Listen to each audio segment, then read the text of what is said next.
വിശുദ്ധ മത്തായി എഴുതിയ സുവിശേഷം അധ്യായം 7 വാക്യങ്ങൾ 21 മുതൽ 28 വരെ. പിതാവിന്റെ ഇഷ്ടം നിറവേറ്റുന്നവൻ സ്വർഗത്തിന് അവകാശി.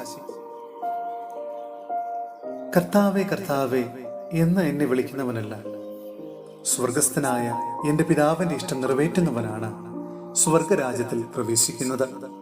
അന്ന് പലരും എന്നോട് ചോദിക്കും, കർത്താവേ കർത്താവേ, ഞങ്ങൾ നിന്റെ നാമത്തിൽ പ്രവചിക്കുകയും നിന്റെ നാമത്തിൽ പിശാചുക്കളെ പുറത്താക്കുകയും നിന്റെ നാമത്തിൽ നിരവധി അത്ഭുതങ്ങൾ പ്രവർത്തിക്കുകയും ചെയ്തില്ലേ?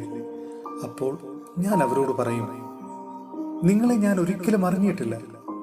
അനീതി പ്രവർത്തിക്കുന്നവരെ, നിങ്ങൾ എന്നിൽ നിന്ന് അകന്നു പോകുവിൻ.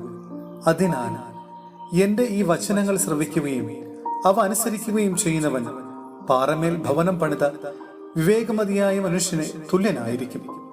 മഴ പെയ്തു, വെള്ളപ്പൊക്കമുണ്ടായി, കാറ്റൂതി, അത് ഭവനത്തിന്മേൽ ആഞ്ഞടിച്ചു. എന്നിട്ടും അത് വീണില്ല. എന്തുകൊണ്ടെന്നാൽ അത് പാറമേൽ സ്ഥാപിതമായിരുന്നു. എന്റെ ഈ വചനങ്ങൾ കേൾക്കുകയും എന്നാൽ അവ അനുസരിക്കാതിരിക്കുകയും ചെയ്യുന്നവൻ മണൽപ്പുറത്ത് ഭവനം പണിത ഭോഷന് തുല്യനായിരിക്കും. മഴ പെയ്തു, വെള്ളപ്പൊക്കമുണ്ടായി, കാറ്റൂതി, അത് ഭവനത്തിന്മേൽ ആഞ്ഞടിച്ചു, അത് വീണുപോയി. അതിന്റെ വീഴ്ച വലുതായിരുന്നു. അങ്ങനെ ഈശോ ഈ വചനങ്ങൾ അവസാനിപ്പിച്ചപ്പോൾ ജനക്കൂട്ടം അവന്റെ പ്രബോധനത്തെപ്പറ്റി വിസ്മയിച്ചു. അവരുടെ നിയമജ്ഞരെ പോലെയല്ല, അധികാരമുള്ളവനെ പോലെയാണ് അവൻ പഠിപ്പിച്ചത്. സഹോദരരെ, വിശുദ്ധ യാക്കോബ് ശ്ലീഹ എഴുതിയ ലേഖനം അധ്യായം 1 വാക്യങ്ങൾ 12 മുതൽ 18 വരെ.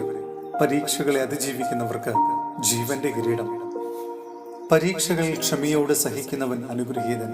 എന്തെന്നാൽ അവൻ പരീക്ഷകൾ അതിജീവിച്ച് അംഗീകൃതനാകുമ്പോൾ തന്നെ സ്നേഹിക്കുന്നവർക്ക് അവിടുന്ന് വാഗ്ദാനം ചെയ്തിരിക്കുന്ന ജീവന്റെ കിരീടം അവന് ലഭിക്കും. പരീക്ഷിക്കപ്പെടുന്ന ഒരുവനും താൻ ദൈവത്താൽ പരീക്ഷിക്കപ്പെടുന്നു എന്ന് പറയാതിരിക്കട്ടെ.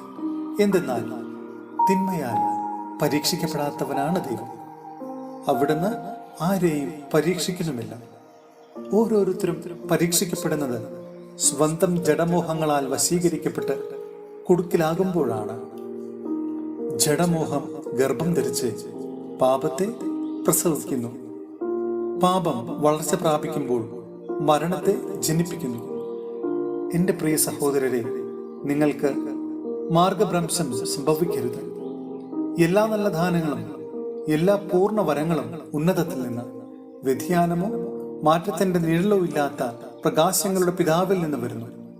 തന്റെ സൃഷ്ടികളിൽ ആദ്യ ഫലമാകേണ്ടതിന് സത്യത്തിന്റെ വചനത്താൽ നമുക്ക് ജന്മം നൽകാൻ അവിടുന്ന് തിരുമനസ്സായി.